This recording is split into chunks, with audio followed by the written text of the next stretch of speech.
I'm standing in a printing company's viewing room, and the owners tell me that I got the color wrong.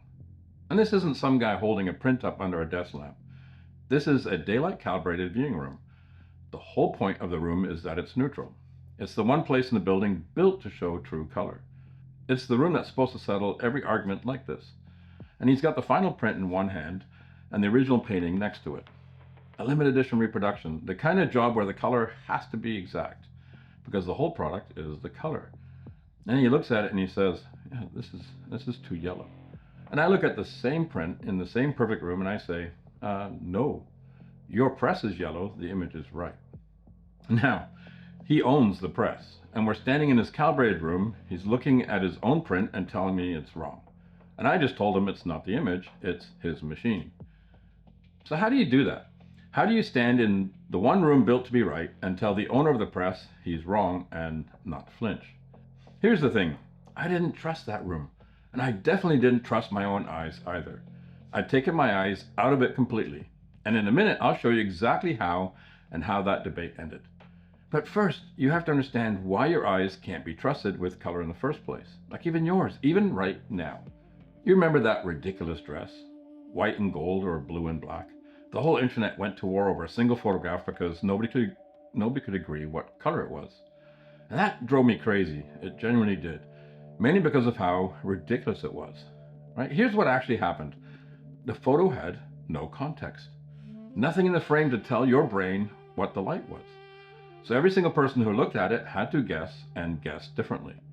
Some brains assumed shadow, cool light, and then automatically subtracted the blue so they saw white and gold. Other brains assumed warm indoor light and saw blue and black. Exact same pixels, millions of people, everyone quietly white balancing the photo in their own head and never knowing they even did it.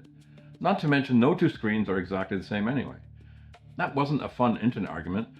That was a whole planet watching human vision fail in real time. And nobody noticed that's what they were actually looking at.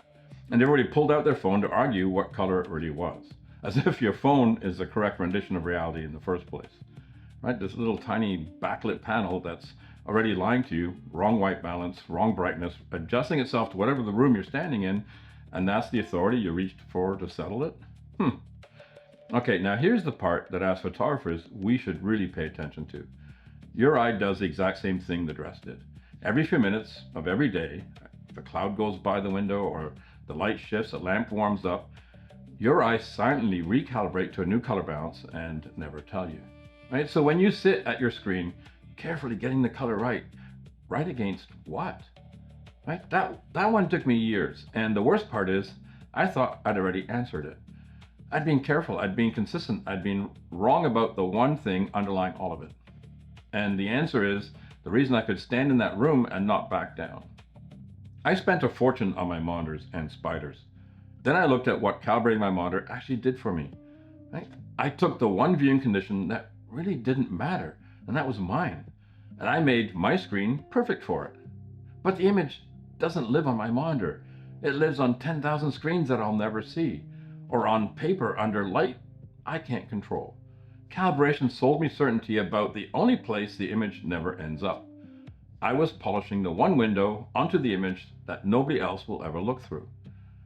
I thought a calibrated screen would save me, but let me tell you about the photographer who had this account before me on the same shoot. Right? He did everything right, and it ruined every file he ever handed over. Right? Before I got this account, there was another shooter, right? And he was doing the limited edition prints. And for some of these artists, he was printing them on his big Epson 9500 as limited editions on inkjet. Now, seeing as I'm shooting for a printing company, and they're running these prints on a Heidelberg, so it's going 4-color press, here's what he did. He'd adjust the image on screen, calibrate it to his monitor, to his printer, and then he'd print it. Yeah, it looked great. Then he would give the same file to the artist, and the color and tone was just insanely off. The digital image was never neutralized to gray. It was calibrated to his environment, his printer, his room. And that's fine. There's nothing wrong with that if the image never leaves that room. But you're making the image for the client, and he wasn't really. Right? He was making it to keep the work inside his own controlled ecosystem. And here's the part people get wrong when I tell the story. It's not that there was no reference set into his image. There was. It was calibrated to a very specific condition. He was painting with a closed loop. By calibrating to his own printer, room, he locked himself in a box. He wasn't just working inefficiently, he was unintentionally sabotaging his own work by creating a file that was baked for a room that didn't exist for the client. So the moment that file left his room, it was the dress all over again. No known variable. We didn't know what the light was. We didn't know anything. It just looked like whatever the next environment decides it should look like. So let's go back to the dress one more time. Last time, I promise. Here's what nobody said in the whole screaming argument. If there had been a color chart sitting next to that dress, it would have been over in a second. A known reference in the frame, and there's nothing left to fight about. The entire war happened because there was nothing in the picture that you could anchor it to. In all fairness, that was a moment of insanity. So here's what I do. I put an anchor in the picture. Now I have a target point instead of trusting a screen, because I couldn't afford to be wrong. So what I do is I put an X-Rite chart in one shot, every shoot, under the exact same lighting as the final image, and I match the key angle of what I'm shooting. And when I correct the image, I can now set the gray to neutral, not to what looked right in my monitor, to what was right in the file. And most of the time, the moment that gray goes neutral, every other color falls into its natural place.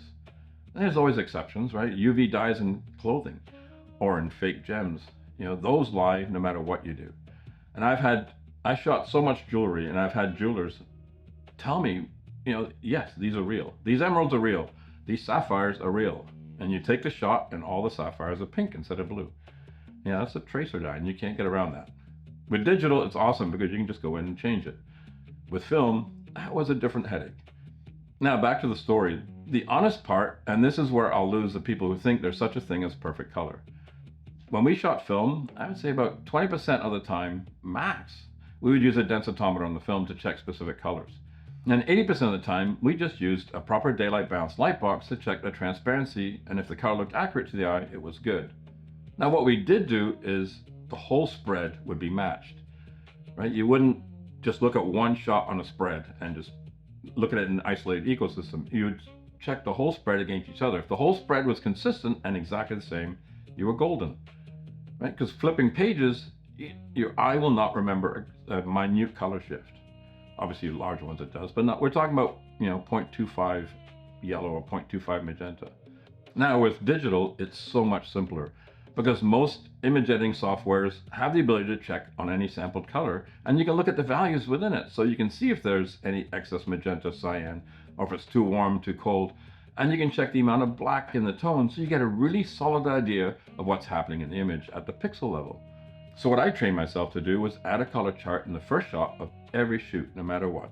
And then as soon as I go to edit the images or convert them from RAW, and I only ever shoot RAW, I can now set the image right, and I'm really confident that it's neutral. So I'm delivering the client a completely neutral image. See, what the chart gives me isn't accuracy, it's predictability. That image may not look right on any screen but mine, including the client's. But I know where it stands, right? Neutral is neutral, whether my eye can perceive it correctly or not. Right? It's irrelevant. The numbers don't recalibrate when a cloud goes by. And on press, set to neutral, it comes out exactly as expected, and I can defend it. That's the trade nobody wants to make. People want their screen to hand them the truth. There is no truth to hand. There's a known starting point you can build on, or there's a guess.